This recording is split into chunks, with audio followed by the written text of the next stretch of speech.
তুমি যদি অনেক বড় লোক হও, তোমার ফ্যামিলি যদি অনেক টাকা থাকে, তাহলে ভাই তোমার জন্য এই মোটিভেশন না। তাহলে তুমি তোমার মতন করে চিন্তা করতে পারো, বাট টাইমকে তুমি কাজে লাগাও নাই, টাইমকে ওয়েস্ট করছো।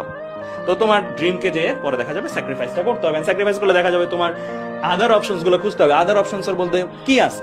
আদার অপশনের মধ্যে তুমি হয়তো ন্যাশনাল ইউনিভার্সিটিতে যাবা, সেগুলোও ভালো, সেগুলো থেকেও অনেক ভালো ভালো করতেছে, ভালো স্টুডেন্টস আছে, বাট স্টিল তাদের সাথেই তুমি যখন কথা বলবো, তাদেরকে যে দেখবা যে তাদের সেশন জট অনেকক্ষণ হয়তো থাকে, পাস করতে সমস্যা হয়।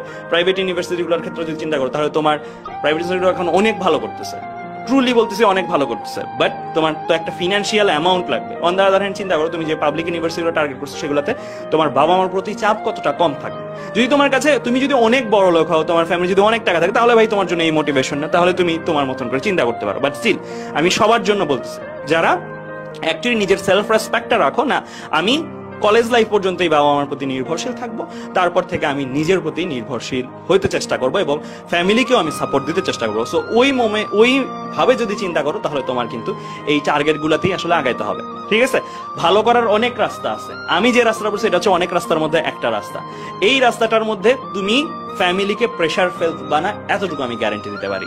ঠিক আছে, সো আমি তারপরে আলাদা আলাদা অনেক জায়গায় চিন্তা করতে হবে। মানে মোটামুটি তুমি দেখবা যে তোমার লাইফের প্যাটার্নটা, তোমার দেখা যাবে যে জায়গায় তোমার ফ্রেন্ডরা বা সবাই দেখা যাবে যে হয়তো ভালো একটা জায়গায় অলরেডি পড়তেছে, চারোদিক থেকে সম্মান পাচ্ছে, চারোদিক থেকে উৎসাহ পাচ্ছে, এবং ফ্যামিলির কাছ থেকেও সে একটা ভালো অবস্থানে আছে। ইনফ্যাক্ট ফ্যামিলিতেও তোমার মতামতের গুরুত্ব দেখবে অনেক গুণ বেড়ে গেছে জাস্ট আফটার গেটিং চান্স।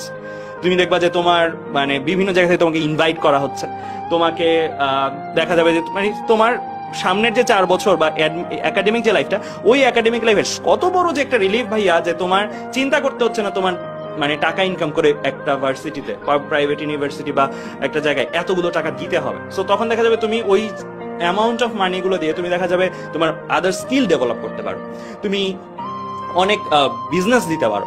মানে মোট কথা তোমার অপরচুনিটিস অনেকটা বেশি থাকবে, অনেক বেশি থাকবে, যেটা তুমি নিজে এক্সপ্লোর করতে পারো। এন্ড আরেকটা বেস্ট পার্ট, যেটা তুমি যেহেতু এই ইউনিভার্সিটিটা টার্গেট করছো, এই ইউনিভার্সিটিগুলোতে ম্যাক্সিমাম কারা যাবে, যারা দেখা যাবে মেরিটোরিয়াস। এন্ড মেরিটোরিয়াস যারা যাবে, তারা যদি তোমার চারপাশে বসে থাকে, তাদের সাথে কিন্তু তুমি ইভেনচুয়ালি একটা ভালো নেটওয়ার্ক পাচ্ছ, কারণ ওরা দেখবা যে পাস করার পরে অনেক ভালো ভালো জায়গা যাচ্ছে। এন্ড তখন তুমি যখন বের হওয়ার পরে দেখবা alumni base, and alumni base দেখবা যে প্রচুর স্ট্রং। এন্ড এটা তোমাকে অনেক হেল্প করবে আসলে একটা ভালো ইউনিভার্সিটি, যেটাকে আমরা বলি এমন না যে পড়াচ্ছে রাত দিন ডিফারেন্ট, পড়ানো বলতে পারবো মোরালেস সেম, বাট স্টিল এই নেটওয়ার্কটার দামই কিন্তু অনেক। এই নেটওয়ার্কটা তুমি কোনোভাবেই আসলে টাকা দিয়ে পাবা না আর কি।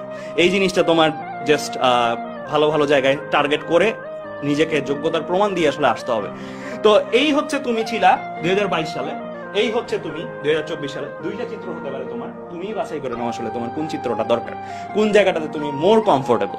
সো এই জিনিসটা আমি তোমাদেরকে সাবধান করে দিতে চাইছি, একদম সূচনালক নেই, কারণ আমি জানি যে আজকের এই লাইফটা অনেকেই দেখতেছো, অনেকে শোনার পরেও হারাই যাবা, আবার অনেকে শোনার পরে ধরে রাখবা।